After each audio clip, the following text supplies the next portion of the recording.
ప్రశ్నించడం తప్పు కాదు. కానీ ఆ ప్రశ్నించడంలో తెలుసుకోవాలన్న కుతూహలం ఉండాలి, వినయం ఉండాలి.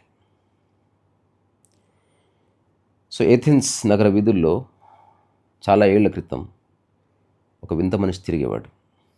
అతను రాజు కాదు, పండితుల్లా పెద్ద పెద్ద వస్త్రాలు ధరించేవాడు కాదు. చాలా సాధారణ రూపం, చింపిరి జుట్టు, గడ్డం, చెప్పులు లేకుండా కూడా తిరిగేవాడని మనకు చరిత్ర చెప్తుంది. కానీ అతని దగ్గర ఒక ప్రమాదకరమైన ఆయుధం ఉంది. అదే ప్రశ్న. ఆ ప్రశ్నించిన వ్యక్తి సోక్రటీస్. ఈరోజు సోక్రటీస్ గురించి కొన్ని ఇంట్రెస్టింగ్ విషయాలు తెలుసుకుందాం.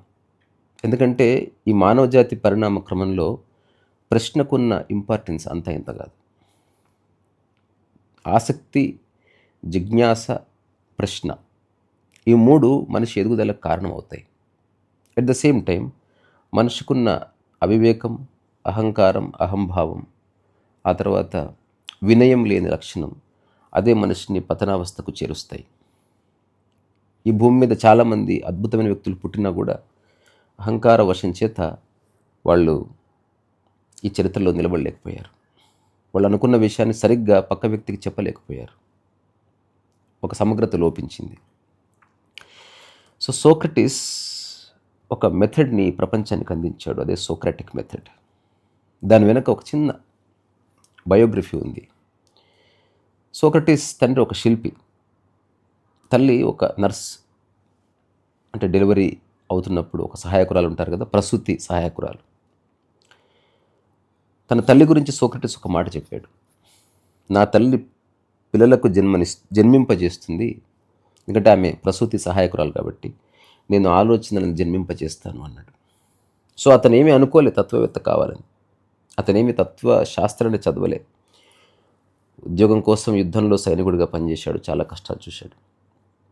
కానీ ఒకానొక రోజు అతని జీవితాన్ని మార్చే సంఘటన జరిగింది. సో అతనికి ఒక స్నేహితుడు ఉండేవాడు. అతను డెల్ఫీ దేవాలయానికి తీసుకెళ్ళాడు. అక్కడ ఒక దేవత ఉంటుంది. ఆ దేవతని ప్రవచన దేవత అని పిలుస్తారు. ఈ ప్రపంచంలో అత్యంత జ్ఞాని ఎవరు అని సోక్రటీస్ అడిగినప్పుడు ఒక అశరీర వాణి శబ్దం తనకు వినిపిస్తుంది, సోక్రటీస్ కంటే జ్ఞాని ఎవరు లేరు ఇక్కడ అని. అసలు ఆ మాట సోక్రటీస్ నమ్మలేకపోతాడు. తనకు ఏ పుస్తక జ్ఞానం లేదు, తను ఏ తత్వశాస్త్రము చదవలేదు, ఏ గురువు దగ్గర శిష్యరికము చేయలేదు, ఏ విచారణ చేయలేదు, ఏమీ తెలియదు. మరి అతను జ్ఞాని ఎట్లా అవుతాడు? ఏ జ్ఞానం కలిగి తను జ్ఞాని అయ్యాడు? నిజంగా తను జ్ఞానియేనా? ఏది ఏమైనా అతను విచారణ చేసినప్పుడు తనకు తెలిసింది తనకేమీ తెలియదని తెలుసుకున్నాడు కాబట్టి రిలాక్స్గా ఉన్నాడు. ఆ తర్వాత అతని నగరంలో రాజకీయ నాయకులు, ఆ తర్వాత కవులు, గురువులు, పండితులు అని చెప్పుకుంటున్న వాళ్ళ దగ్గరికి వెళ్ళి, మీకంతా తెలుసా, మీరు జ్ఞానులు అని అడిగితే అవునన్నారు వాళ్ళు. అప్పుడు వాళ్ళని ప్రశ్నించడం మొదలుపెట్టాడు.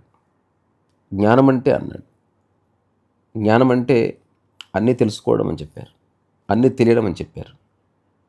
ఏదో ఒక విషయం అడుగుతాడు, అప్పుడు వాళ్ళు తెలియదు అంటారు. అంటే మీకు పూర్తి జ్ఞానం లేనట్టుగా అంటాడు. అట్లా రకరకాల ప్రశ్నలు అడుగుతూ పోతాడు. సో సోక్రటీస్ పుట్టిన ప్రతి పిల్లవాడు సోక్రటీసే. ప్రతి ఒక్కరిని ప్రశ్నిస్తూ ఉంటారు. అదంటే ఏంది, ఇదంటే ఏంది, ఎందుకు అట్లా ఉంది, దానికి తోకెందుకు ఉంది, నాకెందుకు లేదు, అది ఎందుకు అరుస్తుంది, నేను ఎందుకు మాట్లాడుతున్నాను, నేను తెల్లగా ఎందుకున్నాను, నేను నల్లగా ఎందుకున్నాను, ఇంకొకటి నల్లగా ఎందుకున్నాడు, పిల్లలు ఎక్కడి నుంచి బయటకు వస్తారు, నాకు చెప్పు. మా ఊర్లో ఒక పిల్లవాడు ఉండేవాడు.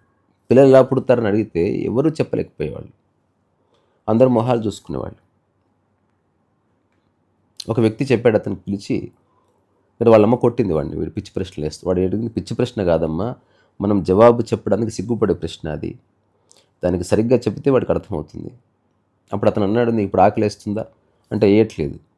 ఎప్పుడు వేస్తుంది? మధ్యాహ్నం. అంటే మధ్యాహ్నం వేసినప్పుడు తింటావు కదా? అది తింటాను. అట్లాగే ఈ ప్రశ్నకు సమాధానం దొరికినప్పుడు దొరుకుతుంది, అప్పటి వరకు వదిలేయి, తప్పకుండా జవాబు ఉంది కదా, వీళ్ళే ఇవ్వాలని ఏముంది అంటే ఆ ప్రశ్న అక్కడితో పోయింది. సో సోక్రటీస్ ఒక విషయం తెలుసుకున్నాడు. చాలామంది తెలుసు అన్న భ్రమలో మాట్లాడుతున్నారు, కానీ నిజానికి వాళ్ళకి ఏమి తెలియదని.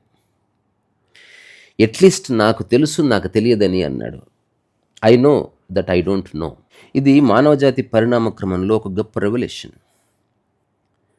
సో సోక్రటీస్ అడిగిన ప్రశ్నలు గొప్ప ప్రశ్నలు కావు, సాధారణ ప్రశ్నలే. కానీ అవి మొట్టమొదటిసారి ఒక వ్యక్తి నేరుగా ప్రశ్నించేసరికి వాటికి ఒక సిగ్నిఫికెన్స్ వచ్చింది, ఒక లెజిటిమసీ వచ్చింది.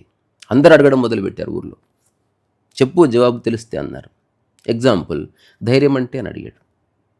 మంచి మనిషి అంటే ఎవరు, మంచి చెడు అంటే ఏమిటి అని అడిగాడు. ఏదైనా నమ్మితే ఎందుకు నమ్ముతున్నావు నీకు తెలియనప్పుడు అని అడిగాడు. న్యాయం అంటే, నిజమైన న్యాయం అంటే ఏంటి అని అడిగాడు. బాధించడం కరెక్టేనా అని అడిగాడు. తప్పు అని చెప్పారు. అప్పుడు డాక్టర్ కోస్తాడు కదా, అప్పుడు బాధ కలుగుతుంది కదా, అక్కడ కరెక్టే కదా అన్నాడు. సో ఈ తికమక ప్రశ్నలకి, అంతులేని ప్రశ్నలకి జవాబు చెప్పలేక ఎథెన్స్ నగరం చేతులెత్తేసింది. అప్పుడు సోక్రటీస్ మొట్టమొదటిసారి తను చెప్పడం మొదలుపెట్టాడు. ఎవరైనా చెప్పారని నమ్మొద్దు, నువ్వే ఆలోచించు అన్నాడు.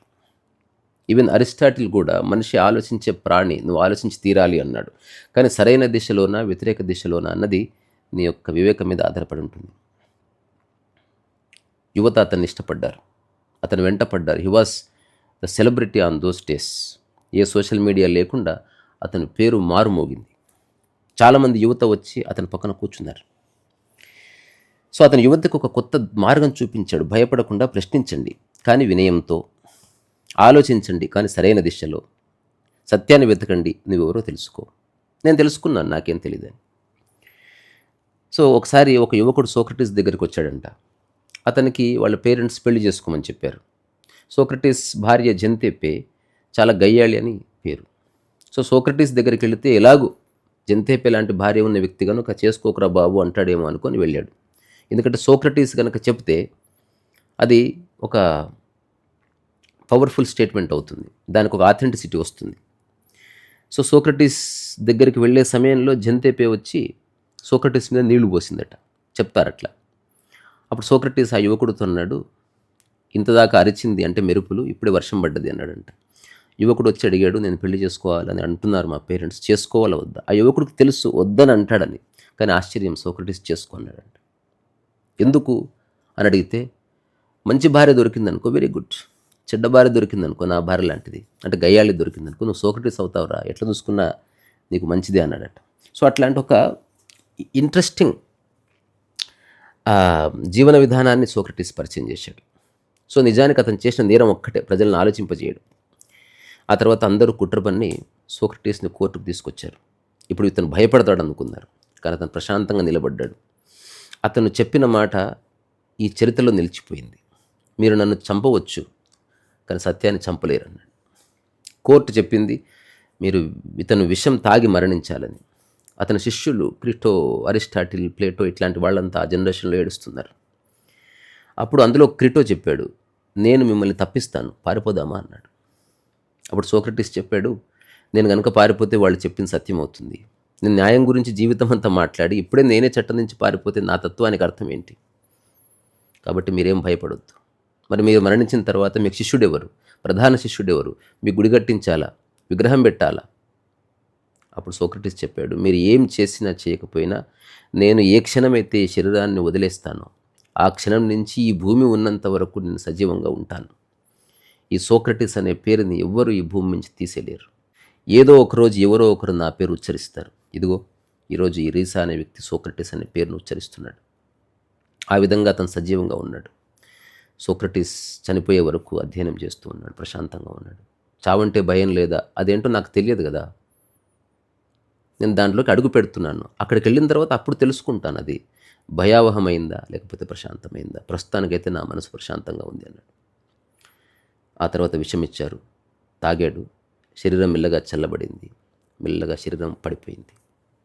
చివరిగా అన్న మాట ఏంటంటే, ఏదైతే ఆత్మ అనేది ఉందో అది శరీరానికి బానిస కాదు, సోక్రటీస్ అనేవాడి శరీరం కాదు అని చెప్పి చచ్చిపోయాడు. సో సోక్రటీస్ ఈ ప్రపంచానికి 3 విషయాలు నేర్పించాడు. ఒకటి, ప్రశ్నించడం పాపం కాదు, కానీ వినయం. తెలియదని ఒప్పుకో, బుకాయించకు. 3వది, పరిశీలన చేస్తూ జీవించు.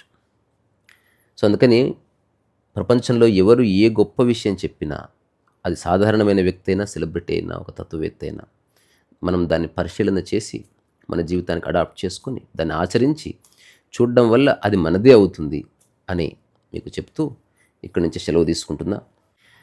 సోక్రటీస్కి ఇక్కడి నుంచే శిరస్సు ఉంచి నమస్కారం. అట్లాగే మీ అందరిలో ఉన్న ప్రశ్నించే తత్వానికి శిరస్సు ఉంచి నమస్కారం. మళ్ళీ చివరిగా బాయ్ చెప్తున్నాను, ప్రశ్నించండి, కానీ అహంకారంతో కాదు, వినయంతో. శ్రీ సరస్వ వయసు.